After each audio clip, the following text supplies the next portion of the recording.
In the headlines, terror suspect blows up self after gun battle with DSS and soldiers.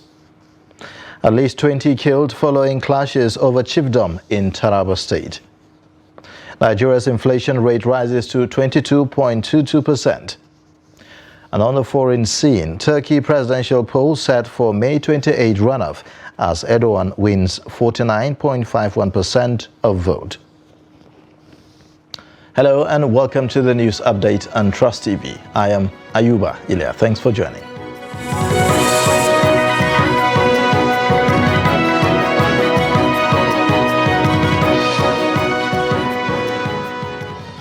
And now the details. Beginning with security matters, there was pandemonium in Kaduna when a man took his life with an improvised explosive device in order to evade arrest. The incident occurred at Ibrahim Haske Road in the KK community of Kaduna, Millennium City on Monday morning. According to eyewitnesses, gunshots were heard around 1 a.m. when officials from the Department of State Services, soldiers and the police arrived at the suspect's residence. Daily Trust gathered that when the man realized he was surrounded, he resorted to using explosives to end his life. A community leader, Samaila, confirmed the incident, noting that the security operatives had barricaded the street to prevent people from approaching the suspect's house. Earlier, we spoke to Daily Trust reporter in Kaduna, Mohammed Yaba, who gives us an update on the situation. It was not actually a bomb blast. Early this morning, around 1 p.m., security agencies led by DSS and soldiers, including the police, arrived a resident at the KK community in Kaduna Millennium area of Kaduna City under school local government. Based on the sources or eyewitness report, the security agencies went to the residence because they tracked the suspect in the house. Well, actually, for now, we don't understand, we don't even know the identity of the suspect, but all we know was that he tried to engage the security agency to gunfight, and by shooting at them, they exchanged gunfire between them and security agency as they tried to arrest him. Based on the information we got from community and also security sources, when he realized that he could not escape, he decided to use explosive to blow up himself, killing himself. And based on the information, we also gathered that he left behind a wife and some children that were said to have been taken away by security agencies. Effort to reach the state public relations officer of police command, DSP Mohammed Jalil, about it because as he is yet to reply our text messages and also to return our call, seeking clarification about the incident. But based on community confirmation, and also I was able to speak to some of the community leaders who actually confirmed the incident and that everything now is normal in the community, but the police and other security agencies are said to cordon off the house, and they are carrying out some investigation and also searching out. And based on security sources, we also discovered that an AK-47 rifle was discovered in the house, as well as 2 IEDs who were safely detonated by anti-bomb squad. Based on the findings, he was the only, or he is the only victim, and he is the only person that killed himself. Like I said, his wife and children were safely evacuated from the house by DSS officials and took them into custody. And apart from that, there was no any damage, there was no any kind of there was no any other person or resident that was said to have sustained any injury during the operation that lasted hours in the night. Meanwhile, no fewer than 20 persons have been reported killed following a clash between 2 ethnic groups over kingship in Taraba State. This development comes on the heels of a coronation held for the traditional ruler of Wurukum Chiefdom. Sources reveal that the ceremony, which was put together by Governor Darius Ishaku, turned out to be a decision that was not welcomed by other tribes. Houses, vehicles and farmlands were not spared in the carnage that ensued. Prior to the clashes, Governor Ishaku had said that the essence of creating the chiefdom was to bring government closer to the people and give the masses a sense of belonging. He added that the desired goal was not to balkanize the people along ethnic or religious lines. This admonition, however, did little or nothing to forestall the violence, as some residents of Karim Lamido local government area showed their outright rejection by burning of tires, which later metamorphosed into full-blown crisis, leading to the death of at least 20 persons and properties destroyed. The Nigerian Army has rescued another kidnapped Chibok girl during its offensive operations in Sambisa Forest. The theater commander of Operation Hadinkai, Major General Ibrahim Ali, at a press briefing in Mamalari Cantonment said that Saratu Dauda, aged 25, was rescued this month by its troops. The commander, while handing over Saratu to the state, assured that her 3 children and other missing girls will be found. She was once married to one Abu Yusuf, who she later divorced before getting married to one Ba'ala Muhammad, also known as Abu Zinira, a Boko Haram terrorist IED expert. She had 3 daughters, aged 7, 5, and 2 years old, with Ba'ana, but however left them in the terrorist hideout during her escape. So far, efforts to rescue her children and other innocent women and children are ongoing. We have received quite a number of the girls. They are still in our custody. We continue to give them mental health, psychosocial support, making sure that they are empowered in one skill or another before they are handed over to the federal government to join their other sisters that were earlier released. So I'm really pleased with what I saw today. The military has done very well by looking after the young girls that have.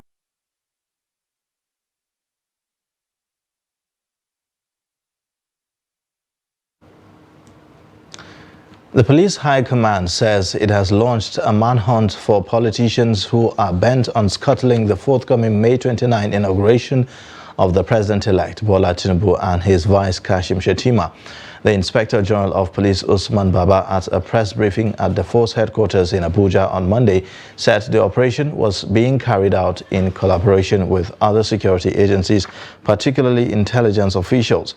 Baba explained that the development became imperative in order to tame subversive elements who had been trying to destabilize the peaceful environment currently being enjoyed in the country. He noted that the security agencies will no longer tolerate any utterance capable of throwing the country into turmoil, adding that any political actor who does not heed to the warning will be made to face the wrath of the law. Vice President Yemi Oshibanjo on Monday presided over a special Federal Executive Council meeting at the State House in Abuja, 2 weeks to end of the current administration.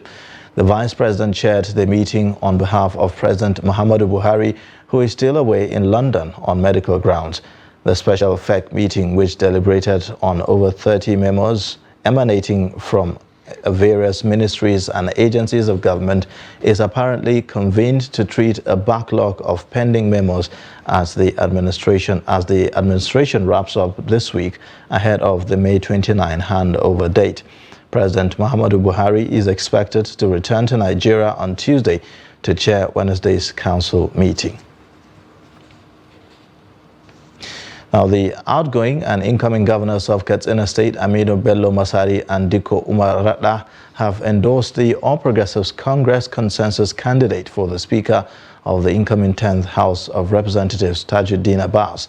According to a statement signed by Tajuddin Abbas' campaign office on Monday, the duo announced their endorsement when they received Abbas and members of the Joint Task 10th Assembly, who visited them separately on Sunday night. Joint Task 10th Assembly is a coalition of members from 8 political parties that have won seats in the 10th Assembly. The Katsina State Governor, Aminu Bello Masari, who was a former Speaker of the House, said as a loyal member of the ruling All Progressives Congress, he believed the party's choice should be respected.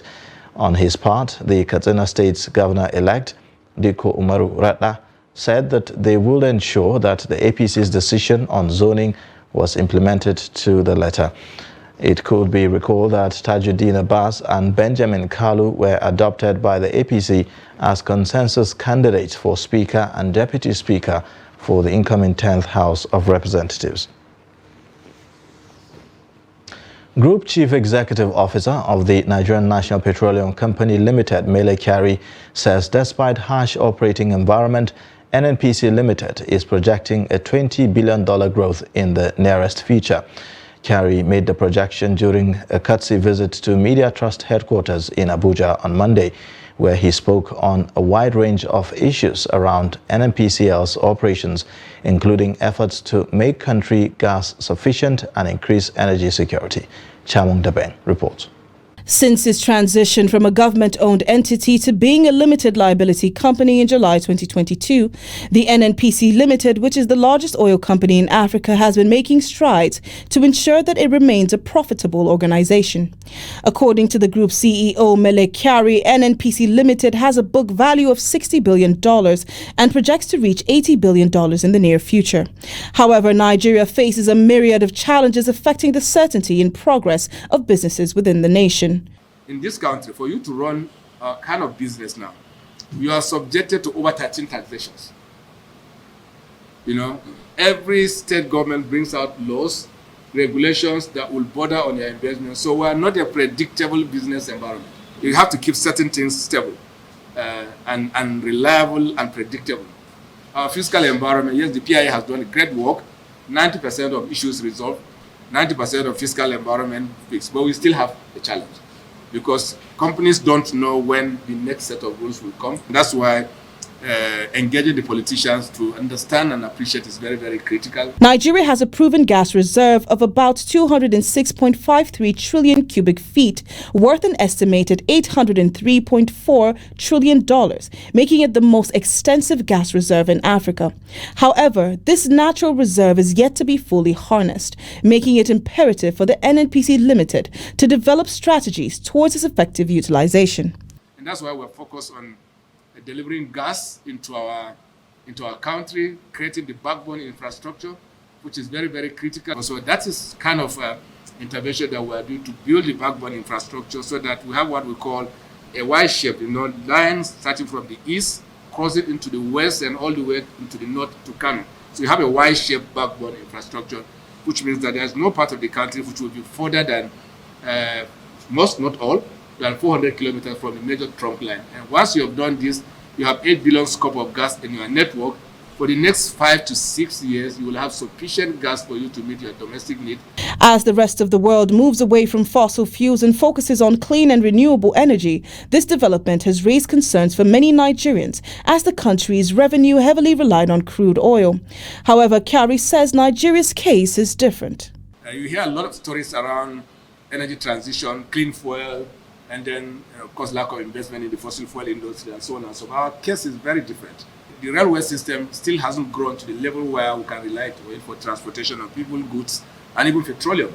And of course, the road network, that's why we came in to intervene, to see how NNPC's tax credits can be utilized to bring that infrastructure. The visit to Media Trust is in a bid to establish a functional relationship and open clear lines of communication between the regulatory body and the media. Chamun Dabeng, Trust TV News, Abuja.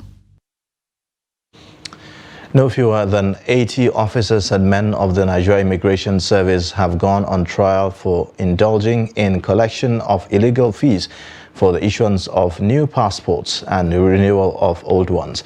The Service Public Relations Officer, Controller of Immigration, Tony Akuneme, disclosed this in an interview in Abuja. He said that 8 other officers have been dismissed from service for the same offense in the last 1 year. He said that the disciplinary measures under the passport reform was part of the 3-point agenda of the present Controller General, Issa Jere, when he came on board. Possible to eliminate third parties, so that if you really want, you can process your passport application from the comfort of your room, on your laptop, on your telephone, your Android phone. You can start and finish the process and make your payment if you have means of paying online. So you don't really need anybody, whether it's immigration officer or it's the people that call themselves agents, which we really used to call touts. These days they have modernized or upgraded and they become agents. But at the end of the day, whether they even call themselves consultants, they are still third parties. So the problem we have is the use of third parties. Because no matter how much reform you put in, and you see a learned person or a civilized person using a third party to process his or her application, right? And you don't have an idea of the information that is imputed into your application. You find out that somebody can have small issue of NIN. Oh, your NIN does not match with your passport records. Please come and go to NIN and resolve this. It's supposed to take you 2-3 days or 4 days and come back to us. But it might take us 1 month or 2 months to get to you because the phone number in your application is not your number. And somebody fill the form for you. Whoever it is, whether it's an immigration officer or an agent, fill the form for you. Of course, we have continued to punish immigration officers that try to assist people. I mean, you can assist people genuinely, but not to assist them for a fee. That's not part of our job. And the Controller General is very, very serious with disciplining officers that go out of their way to try to either engage or sabotage the reform process. Afrobeat musician Seun Kuti in the early hours of Monday turned himself in at the Lagos State Police Command headquarters, Ikeja. The Grammy Award winner showed up in company of his lawyer and family representative. The Lagos State Police Public Relations Officer Benjamin Hundeyin, who confirmed it on his Twitter handle, said Seun is currently being placed under arrest. Hundeyin said that his arrest is in line with the law. He said that the command appreciates the public for their concern and assures that the ongoing investigation will be detailed, transparent, professionally pursued so that justice will be served for all parties involved. You're watching the news update on Trust TV. Coming up shortly, we'll take a look at minimizing indiscriminate cutting of trees. Details and more after the break.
Welcome back. This is the news updates on Trust TV, and here's a look at the top stories again.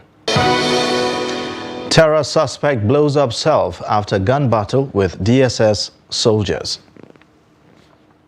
At least 20 killed following clashes over chiefdom in Taraba State. Now moving on, President Muhammadu Buhari has joined in sharing the joy of celebrations as 27-year-old government chef Hilda Basi Effiong, aka Hilda Basi, makes history by breaking the world record of longest hours of cooking and placing Nigeria on the global spotlight. The president's felicitation was contained in a statement by his special advisor on media and publicity, Femi Adesina. President Buhari lauded the young culinary expert for turning her talent and passion into a career with a rippling effect on the economy as she runs a restaurant in Lagos and trains other talents on entrepreneurship and now leads the world in resilience, perseverance, and consistency in cooking. The president acknowledged the antecedents of the restaurateur who dazzled at the Jollof Face-Off competition 2021, preparing mouth-watering dishes that won the Choice Prize and settled the age-long rivalry with Ghana on which African country should own the trademark for cooking better jollof rice. President Buhari said that he believes that Hilda Bassi's drive and ambition have brought more interest and insight into the uniqueness of Nigerian food as another cultural icon with huge tourism benefits, hoping more young people will follow in her footsteps. Now, the need for more awareness creation and advocacy to minimize deforestation or indiscriminate cutting down of trees has become imperative due to the effects of climate change. Jimmy Azande reports that in Benue, an invention called Abacha stove is a flight risk to the ecosystem. The report. Many, including a university don and climatologists from the Benue State University, Makurdi, said a number of factors are responsible for deforestation in the state. They also listed some of the consequences. If you look at the statistics, the level of deforestation, especially in Nigeria and Benue State, is alarming. Probably because we are not taking into consciousness the role these forests play in our environment. Forests serve a lot of purpose in trying to help keep our environment in order. Climate-wise, forests play a role in regulating the microclimate of an environment. People cut down trees to get charcoal for domestic use, for timber, so on. One thing we forget is that while we cut down these trees, we don't replace them. And when we don't replace them, they have a drastic effect on the environment, like flooding. These trees serve as windbreak. When we cut them out and the wind comes in high volume, they can take off roofs, etc. and all that. So when we cut trees, we should replace them more. Like if you cut one tree, replace them with 2 trees. And again, deforestation also causes land degradation. Some people are not aware on the effect of deforestation. They are doing it mostly because they want to do agricultural practices. So normally when there are a lot of trees in farms, that make farms to produce less quantity of product. So for them, they remove all those trees to enable them cultivate lands. The university don also said there are good policies on paper, but the government has over the years failed to protect the environment. This, he said, is a stumbling block to efforts geared toward mitigating climate change realities, like the scorching sun and flooding, among others. If you look at our country and you look at our policies, they are very fine. The problem is the implementation. We have the Ministry of Forestry, we have forest gas, and even with all of this in place, our forests are diminishing. So it's all about having a wake-up call and making these ministries live up to their standard. All they need to do is create that consciousness in people and let them know that this is the role forestry plays in our environment, and then make people know that when you cut down a tree, you replace it. We can't stop people from cutting down trees, but as you cut down, you replace. If you cut one, plant 3 more, so that we'll have what you have taken replaced, and then our forests will be in place. There is need for awareness creation, especially among the rural people, on the consequences of harmful practices against the environment. The National Bureau of Statistics says that the rise in food prices, non-alcoholic beverages, electricity and gas has increased Nigeria's headline inflation to 22.2% in the month of April. According to data by the NBS, the increase was 0.18 percentage points higher when compared to the 22.04% recorded in March. It said on a year-on-year basis, the headline inflation rate was 5.40 percentage points higher compared to the rate recorded in April 2022, which was 16.82%.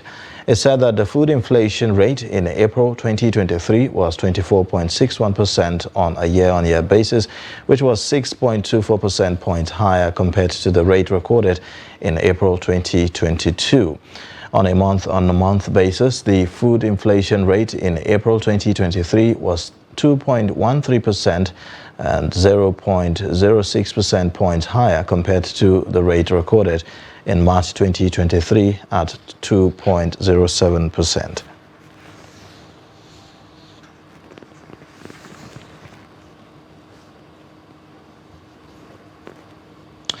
Now, on the foreign scene, Turkey's high-stakes presidential election is headed for a runoff vote.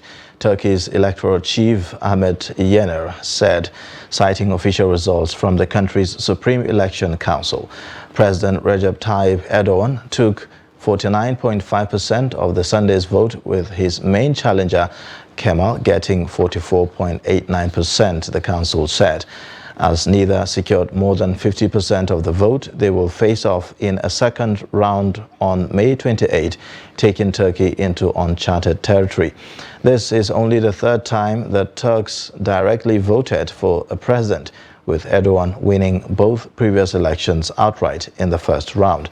The Turkish news agency published preliminary results that showed AK Party won 266 seats, while the main opposition leader, Kemal, Republican People's Party, won 166 seats in the 600-seat parliament. South Africa has launched an investigation into several people involved in a gold smuggling and money laundering scheme exposed by Al Jazeera's investigative unit. In a speech to the Parliament of South Africa, President Cyril Ramaphosa said this week the investigation was in the inquiry stage. The investigation is the direct result of Gold Mafia, a four-part series by Al Jazeera's investigative unit into gold smuggling and money laundering in southern Africa. In it, Al Jazeera revealed how a group of money launderers and gold smugglers had effectively taken over several South African banks by bribing key members, allowing the criminals to send large amounts of illegally obtained money overseas without raising the suspicions of the authorities. And in sports news, national record holder in the 400 meters hurdles, Nathaniel Ezekiel, has qualified for the World Athletics Championships to be held later this year in Budapest. He clocked a time of 48.52 seconds, his best of the season, and well under the World Championships automatic qualification standard of 48.70 seconds to finish second at the Big 12 Championships at the John Jacobs Track and Field Complex in Norman, Oklahoma. He was just 0.10 seconds away from his national record as he finished behind Caleb Dean, who won in a time of 48.39 seconds. And that's it for the news update. You can watch more via all our social media platforms and also on our YouTube live stream. I am Ayuba Ilya. Thanks for watching. Bye for now.